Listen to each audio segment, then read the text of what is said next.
سوال یہ پیدا ہوتا ہے کہ ایک ایسا گوشہ گمنامی میں زندہ رہنے والا ہمارا عالم دین جس کو پاکستان کی سطح پر کوئی اس طرح سے نہیں جانتا، ان کی اہمیت کو نہیں پہچانتا، آخر عرب کے مسجد نبوی کے ائمہ میں سے ان سے ملاقات کے متمنی کیوں تھے؟ میں یہ بہت بڑا ایک انکشاف کرنے والا ہوں۔ یہ اعزاز اللہ کے فضل سے اس وقت پاکستان کو حاصل ہے کہ نبی کائنات کی حدیث کے سلسلے میں اگر اعلی سند کسی کے پاس موجود ہے تو یہ دو شخصیات موجود ہیں۔ ان سے ملاقات کرنا، ان کے دیدار کا شرف حاصل کرنا، اس سے بڑی نعمت کوئی اور نہیں ہو سکتی۔ السلام علیکم ناظرین کرام، کچھ لوگ دنیا میں ایسے قیمتی ہیرے ہوتے ہیں، موتی ہوتے ہیں اور اپنی زندگی ایسی گوشہ گمنامی میں بسر کر جاتے ہیں کہ ان کی وفات کے بعد آدمی دیکھ کر دنگ رہ جاتا ہے کہ یہ اتنی بڑی شخصیت تھی۔ ایسی ہی ایک شخصیت ہمارے پاکستان کے ایک غیر معروف شہر چشتیاں میں رہتی تھی، گوشہ گمنامی میں زندگی گزاری، لیکن ان کی وفات کے بعد کچھ ایسے لوگوں سے میرا رابطہ ہوا جن کا عرب شیوخ سے رابطہ ہے، عرب ائمہ کرام سے رابطہ ہے، عرب یونیورسٹی کے چانسلر سے اور ان کے بڑے بڑے اسکالر سے رابطہ ہے۔ انہوں نے مجھے یہ بتا کر حیران کر دیا کہ یہ جو عبد القدوس نامی شخصیت پاکستان کے ایک شہر میں گوشہ گمنامی میں موجود تھی، عرب کے بڑے بڑے شیوخ مسجد نبوی کے خطباء میں سے، ائمہ میں سے، یونیورسٹی کے چانسلر میں سے، ان سے ملاقات کے متمنی تھے، ان سے بات کرنے کے متمنی تھے۔ ناظرین کرام، سوال یہ پیدا ہوتا ہے کہ ایک ایسا گوشہ گمنامی میں زندہ رہنے والا ہمارا عالم دین جس کو پاکستان کی سطح پر کوئی اس طرح سے نہیں جانتا، ان کی اہمیت کو نہیں پہچانتا، آخر عرب کے مسجد نبوی کے ائمہ میں سے ان سے ملاقات کے متمنی کیوں تھے؟ ناظرین، یہ بڑی دلچسپ کہانی ہے۔ یہ کہانی نبی کائنات سے محبت کے ایک سلسلے کے ساتھ جڑی ہوئی کہانی ہے۔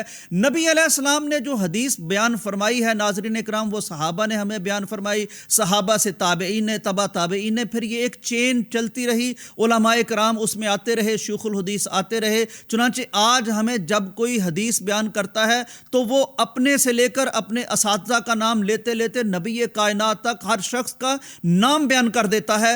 اب یہ تمنا ہوتی ہے ہمارے شیوخ الحدیث کی، ہمارے ائمہ کی، وہ سند جس میں نبی علیہ السلام تک کم سے کم افراد ہوں اور اللہ کے نبی کا پیارا نام آخری سرے میں آ جائیں۔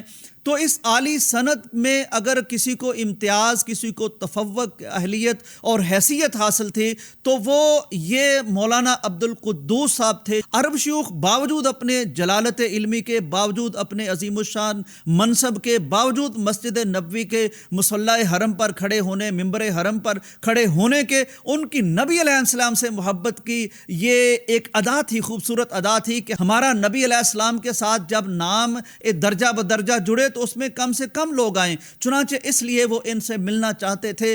بہت لوگوں کو پتہ نہیں ہوگا، میں یہ بہت بڑا ایک انکشاف کرنے والا ہوں کہ اس وقت بھی پاکستان میں ایسی شخصیات موجود ہیں جن کے پاس پاکستان میں عالی سند موجود ہے۔ یہ سند کون سی ہے؟ پاکستان میں اگر آپ دیکھیں، بر صغیر میں اگر آپ دیکھیں تو جو سب سے بڑے محدث کا نام آتا ہے وہ محدث نذیر دہلوی رحمہ اللہ ہیں۔ ان کے شاگردوں میں سے ایک تو عبد المنان وزیر آبادی صاحب تھے جن کو استاد پنجاب کہا جاتا ہے۔ پورے پنجاب کے شیوخ الحدیث میں سے اکثر اور بیشتر وہ ان کے شاگرد ہیں، پھر ان کے ذریعے سے حدیث آگے پڑھائی گئی۔ میرے علم کے مطابق کم از کم دو شخصیات ایسی زندہ ہیں جو عالی سند کے ساتھ علماء کرام کو جوڑ سکتی ہیں۔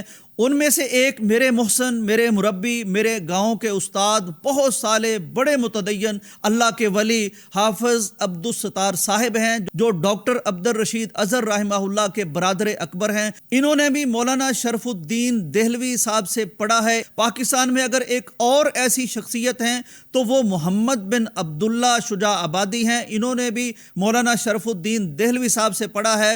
تو اس وقت اگر علماء اور طلباء چاہتے ہیں کہ نبی علیہ السلام کے ساتھ سند کے اعتبار سے مختصر اعجاز اور اعجاز کے ساتھ ملنا چاہتے ہیں تو وہ ان علماء، دو علماء کی زیارت کریں، ان دو علماء سے جا کے سند اجازہ حاصل کریں۔ اور یہ خواہش اس وقت عراق کے بہت سے مشائخ کی ہے، بہت سے علماء کی ہے، سعودیہ کے بہت سے مشائخ کی ہے، بہت سے علماء کی ہے۔ یہ اعزاز اللہ کے فضل سے اس وقت پاکستان کو حاصل ہے کہ نبی کائنات کی حدیث کے سلسلے میں اگر اعلی سند سند کسی کے پاس موجود ہے تو یہ دو شخصیات موجود ہیں. ان سے ملاقات کرنا، ان کے دیدار کا شرف حاصل کرنا، اس سے بڑی نعمت کوئی اور نہیں ہو سکتی. میرے لیے یہ بہت بڑے اعزاز کی بات ہے کہ ان دو شخصیات میں، ان دو عظیم ترین شخصیات میں سے ایک شخصیت کا تعلق اس گاؤں سے ہے. میں بھی جس گاؤں کا ہوں وہ میرے محسن ہیں، وہ میرے مربی ہیں. میں ان کی زیارت کر چکا ہوں، مجھے ان سے شرف ملاقات حاصل ہے،